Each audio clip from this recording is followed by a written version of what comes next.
Olá, tudo bem? O que deve ditar os preços do boi nos mercados físico e futuro e ainda Plano Safra, as melhores oportunidades para o pecuarista garantir recursos em tempos de juros tão altos? Veja no Mercado Pecuário DBO.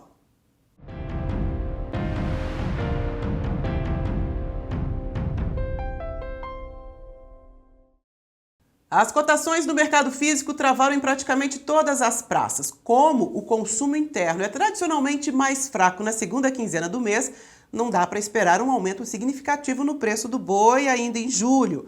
Com as escalas alongadas, a indústria tem pressionado a cotação. Mas o pecuarista não deve ceder. Afinal, o animal bem acabado nessa época do ano é difícil de encontrar. No mercado interno, esse cenário pode mudar aí com a criação dos novos programas de renda do governo federal, que podem injetar alguns bilhões de reais ainda esse ano no mercado. E também com a ajuda das exportações, que deverão ajudar a escoar os estoques. A recente desvalorização do real favorece os compradores internacionais. Mas ainda assim, os investidores do mercado futuro estão cautelosos. É que a instabilidade econômica e a inflação seriam os principais motivos para retrair os negócios lá na B3. Os contratos para outubro, por exemplo, que chegaram a ser negociados a R$ 340, passaram para R$ 332 em apenas 15 dias. Mesmo com as incertezas, é preciso investir. Plano Safra 2022-2023 vai destinar mais de 340 bilhões de reais para o setor agropecuário. A maior parte dos recursos para custeio e comercialização. Nesse caso, as taxas de juros estão entre 5% e 6%. Já para investimentos, os juros são mais altos, de 7% a 12,5% ao ano. Para falar do Plano Safra e como o pecuarista pode aproveitar esses recursos, a gente recebe Ivan Vedequim, ele é engenheiro agrônomo, consultor de mercado e é ex-secretário de Políticas Agrícolas do MAPA. Ivan, muito bem-vindo aqui ao Mercado Pecuário DBO. Queria que você falasse um pouco aí sobre esses recursos destinados ao Plano Safra esse ano. Qual que é a parcela que o pecuarista geralmente utiliza desse montante? Oi, Juliana, e a todos os amigos do Mercado Pecuário DBO. Primeiro, o volume total de crédito rural aplicado na safra 2021-2022, que terminou agora no dia 30 de junho que passou, foi um total de 294 bilhões de reais. Desse total, 63,9 bilhões foram para bovinos e bubalinos, que eu vou chamar aqui da pecuária bovina. Isso representou 21,8% do crédito total. Por que esse valor é relativamente pequeno quando comparado com as lavouras? Porque as lavouras, soja, milho, algodão, café, elas são mais intensivas em tecnologia, elas compram mais insumos chamados modernos do que a pecuária. Na pecuária, o grosso do gasto do pecuarista, em torno de 70%, é na compra do animal de reposição. E é por isso que vacinas, medicamentos, sementes, fertilizante acaba representando apenas 5% do PIB da pecuária.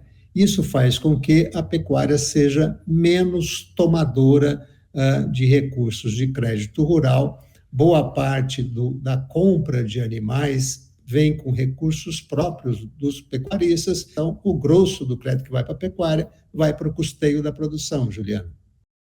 É justamente a pergunta que a gente recebeu aqui da Luana Francine Andrade. Ela pergunta: para compra de matrizes bovinas acima de 24 meses, qual a taxa, qual o prazo, qual a carência? Queria que você explicasse melhor onde é que se enquadra aí essa compra de animais diante também de uma alta de juros que a gente está vendo em todo o segmento da economia. Ô Luana, eu penso que você está se falando na pecuária de melhoramento genético, na pecuária seletiva. Normalmente, nos leilões, é estabelecido um prazo de pagamento de 36 meses, com parcelas iguais, sem incidência de juros. E aí você pode ter um desconto negociado ali, caso você resolva fazer o pagamento à vista, Luana. Mas se a gente for utilizar os recursos do Plano Safra, é possível para compra de animais? Em qual categoria? Qual que é a taxa de juros? Aonde que o pecuarista procura para fazer essa reposição?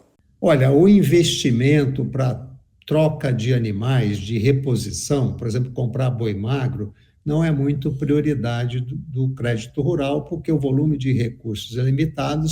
Então, na questão do investimento em bovinos, o foco é animais que vão fazer o melhoramento do rebanho, assim como a aquisição de sêmen, fertilizantes. Então, este é o foco do financiamento para a pecuária, o investimento que gera capacidade de transformação e aumento da tecnologia na produção. Ainda voltando na pergunta da Luana, eu queria que você falasse mais sobre isso. No caso dela não entra no Plano Safra, ela não conseguiria comprar esses animais aqui com esse crédito de investimento? Ela pode tentar conseguir, se ela tiver um relacionamento com uma instituição financeira de mais longo prazo, mas, como eu disse, não é uma prioridade da política agrícola brasileira o financiamento para a compra de animais. Mas esse financiamento para a compra de sêmens, para a modernização do rebanho, é bem atendido. O que não é prioridade na política agrícola é o financiamento da compra de garrote, de boi magro, dentro de um programa operacional normal do ciclo de produção do pecuarista, no caso do invernista, do pecuarista voltado para engorda e abate de animais. O cara tem que ter o dinheiro lá no caixa dele para fazer isso. Exatamente. Vender o boi gordo, compra a sua reposição e aí ele se autofinancia. O investimento de crédito rural é mais seletivo no caso da pecuária bovina. Ivan, o propósito do quadro é responder às dúvidas sobre o mercado, e elas são as principais perguntas que chegam aqui. O Sérgio Andrade, ele pergunta, analisando o cenário macroeconômico, inflação alta, quais são as perspectivas para o cenário agro de 2023? Ele está antecipando aqui para o ano que vem, 2023. Olha, Sérgio, é um cenário de transição. Em 2023, nós já estaremos com uma queda de taxas de juros, a inflação estará abaixo de 6%, e isso vai reduzir o custo de capital para a agropecuária brasileira. Portanto, é uma transição. O produtor deve focar agora no seu custeio, no seu capital de giro e deixar os investimentos apenas para aqueles que são efetivamente essenciais, até porque as taxas de juros estão mais salgadas no plano de safra 22-23, Sérgio. O Lucas Emanuel, qual o valor máximo que a arroba pode chegar em 2022? Lucas, o mercado futuro está estimando R$330 para outubro, novembro desse ano, portanto, não tem grande expectativa de alta de preços, considerando que a média do ano passado, em valores de hoje, reais, foi de R$341. O mercado físico é essa estimativa que eu fiz. Estou imaginando que os preços reais do boi gordo vão cair 5% esse ano em relação à média de 2021. E tornando nossa carne interessante também para o mercado externo, né? As exportações bombando aí, desvalorização do real, tornando a carne mais competitiva lá fora e as exportações aparentemente segurando um pouco essa baixa movimentação aqui do mercado interno. É exatamente isso, Juliana. Na média do agronegócio brasileiro, nós exportamos 27% do PIB do agronegócio. Significa que 73% fica no mercado interno. Na carne bovina, o mercado interno fica aí em torno de 60%. As exportações representam 40% da pecuária como um todo, vamos dizer assim.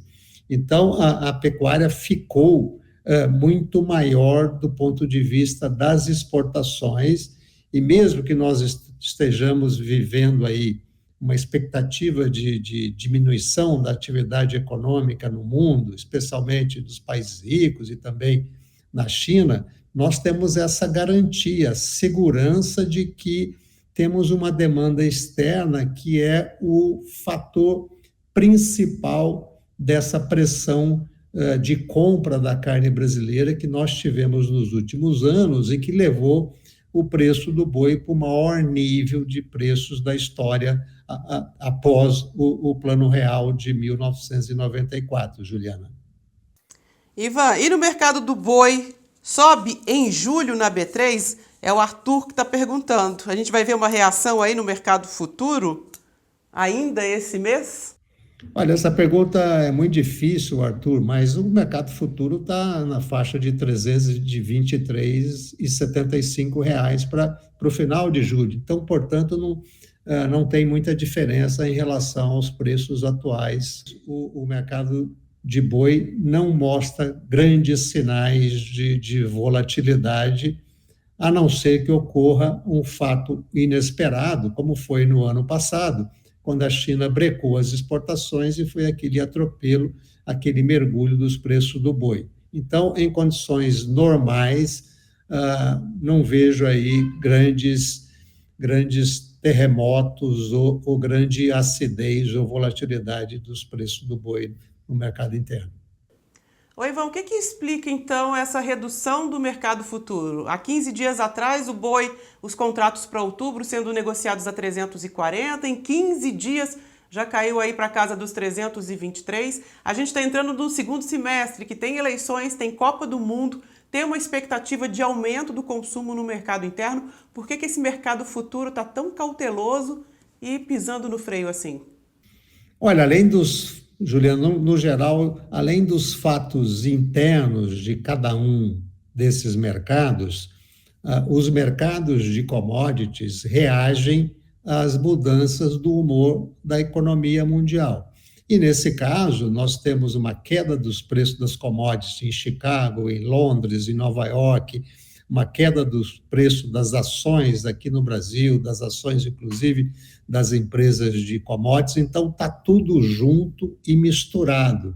Então, esses 340 que virou 330 decorre de uma expectativa de maior produção aqui no mercado interno, especialmente por conta do abate de fêmeas e desse fator mais amplo, geral, da economia, da insegurança dos investidores. Os Estados Unidos mal começaram a aumentar a taxa de juros, então o dinheiro vai para lá. Então, isso acaba derrubando os mercados de commodities como um todo, e o boi, que era um mercado interno, desplugado do mercado internacional, como nós já estamos exportando muito, o boi acaba também sendo influenciado pelo efeito dessas políticas macroeconômicas globais sobre os mercados de commodities e sobre os ativos reais representados aí por ações em bolsa, Juliana. Ivan, seja sempre muito bem-vindo com as suas análises, com a sua avaliação de mercado, especialista em pecuária, que é um processo tão complexo, né? Principalmente quando a gente fala aí na comercialização do boi no mercado físico, no mercado futuro, a gente tem muito que aprender. Seja sempre bem-vindo aqui ao Mercado Pecuário DBO. Viu, Juliana? Estou sempre aqui com você. Publiquei há 5 anos atrás esse primeiro livro no Brasil sobre economia da pecuária de corte. É o resultado de pura paixão que eu tenho pela pecuária, e um abraço para você e para todos os amigos do DBO. Mostra aí de novo para a gente, Ivan. Ou seja, a economia muda, mas o ciclo lá no campo não muda, né? Ele é cíclico. O mercado muda, mas os fatores fundamentais permanecem, e é por isso que eu gosto de estudar a pecuária, porque não tem rotina, Juliana. Obrigada, Ivan. Um abraço. Abração. E você tem dúvidas sobre o mercado? Compartilha com a gente, nós vamos em busca de respostas. Basta entrar em contato pelo @portal_DBO, que é o nosso perfil lá no Instagram, ou então mandar sua mensagem direto pelo WhatsApp no DDD 11, o telefone 967935819. Tá aqui, ó, os 2 endereços para você anotar. Muito obrigado pela sua companhia. A gente se encontra na semana que vem.